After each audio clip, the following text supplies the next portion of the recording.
fuck you think you're talking to, huh? Who the fuck you think I'm a fucking bellboy? You wanna go to war? That's my favorite part. You wanna go to war? Real quick, flip on him. Oh man, Scarface, Criminology. Let's talk about it. So I apologize. I've been kind of, out of town. I've been traveling in Montreal. I actually spent the weekend there, and I had an interesting experience. I went to Blue Dog. For those of y'all who know Montreal, Blue Dog used to be my favorite spot. I haven't been to Blue Dog in like 15 years, up until last weekend.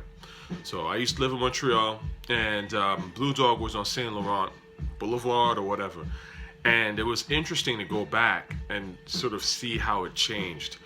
First of all, obviously COVID, I think, is, like all things, done a number on all cities, and things aren't quite as poppin' as they would normally be without COVID. I understand that.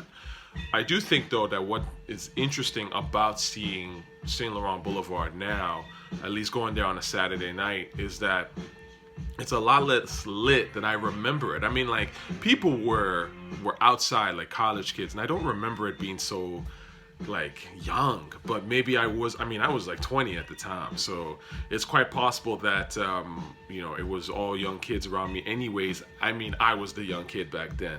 But it was just interesting. Like, I felt like I was the oldest one, just, like, hanging around, you know what I mean? So that's number one. I thought it was really interesting. It was like a college crowd. It reminded me kind of U Street in like DC. One of the times, just walking outside on a Saturday night, and there's all these college kids on Saint Laurent. So I don't remember it being like that. I remember Saint Laurent being more of like just, first of all, way more clubs. I noticed that stuff is closed down now. But having way more clubs and just a variety of people. You had obviously a young crowd, you had an older crowd, you had like actors in limos who were like coming out and doing bachelor parties, and all kinds of craziness was happening back in the day. Things have changed, So that's one thing I noticed off the rip. The other thing that I thought was kind of interesting was I go to Blue Dog, right? Like I said, Blue Dog was my spot.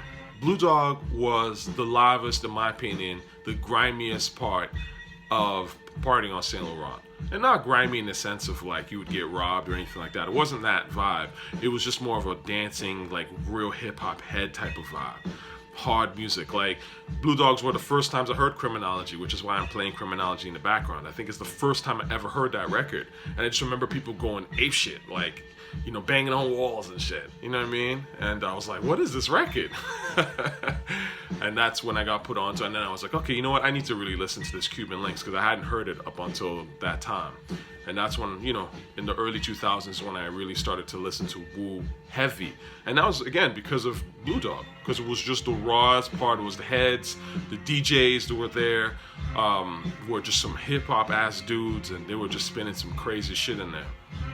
So I go in there this time now, I'm older. All the people in the line are like kids to me, and I'm looking like, man, I could be some of these, kids' fathers, you know what I mean? I go inside. By the way, as I'm waiting in line, they're playing Hard Knock Life. Right away, I'm like, all right, I like this spot. It's still kind of what I remember. And I go in, they start playing Playboi Carti. And now it's changed, Usually they used to have like just the dance floor and I think maybe a couple tables in the bar. Now they've got tables everywhere. Again, I think that's probably a COVID thing, but they've got a screen with anime and hip hop shit. And they had anime playing, and just the DJ, he was bumping some Carti, a lot of Carti actually, quite a bit. And it's kind of more girls now, which is cool actually. It's a nice little vibe for the ladies. And so he was playing some R&B as well in the mix of that. But it's kind of like Georgia Smith, that kind of alt stuff, right? And so, he puts this track on, and I'm bopping. I'm like, oh shit, okay. This is still the Blue Dog I remember. Girls dancing on tables, having a good time, being that sort of raw, young energy. And this is what I think is so fascinating, man, that how, yes, things change, but in a way, things remain the same. You know what I mean? Like, when I was watching these kids, it reminded me of, like, myself, right? Like, hanging out and having a good time 15 years ago.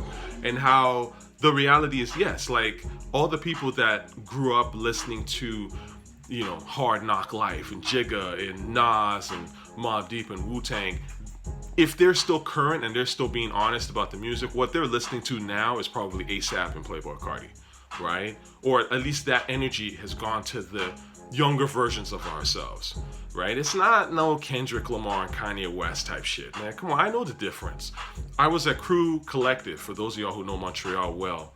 I was at Crew Collective, and it was like a study environment, very, way less color. And they played Kendrick Lamar. That was the first time I've heard Kendrick Lamar played anywhere in a while, and they were playing High Power. And then they played some Kanye song that I don't remember. Now, they did play Shook Ones while I was there for a minute. But again, it's like, that's hipster shit. You know what I'm saying? They'll play Shook Ones. Everybody wants to associate themselves with rap now. But again, it's not the same thing. You know what I'm saying? Like, the kind of person that might bump Shook Ones here and there, yes, might listen to Kanye, might listen to Kendrick. But I'm talking about the cats that's really listening to this old school shit, the Jigga, the Nas's, that's not necessarily, that bops hard and stuff like that. What they're listening to now, if they're still following this music and they're being real with it, they're probably on some, I ain't fucking with these lame lion roar, you know what I mean? So I had a good time in Montreal. It was a nice little vibe, very quiet, more quiet than Toronto, I would say. But that's where I've been, man, the last couple of days. Fill me in, man. Let me know what's going on in hip-hop news. I don't think there's anything really captivating, other than the fact that ASAP is coming out with Live Love ASAP on Spotify, which is good. I've noticed, I'll talk about that in a couple of days, because obviously Live Love ASAP, as I've always said, is the strongest, rap album to come out in 10 to maybe even longer years, right? Really love that project. And I actually was listening to it on my way back driving. So I'll get into that in a few other days. But hope y'all are doing good. Peace and love.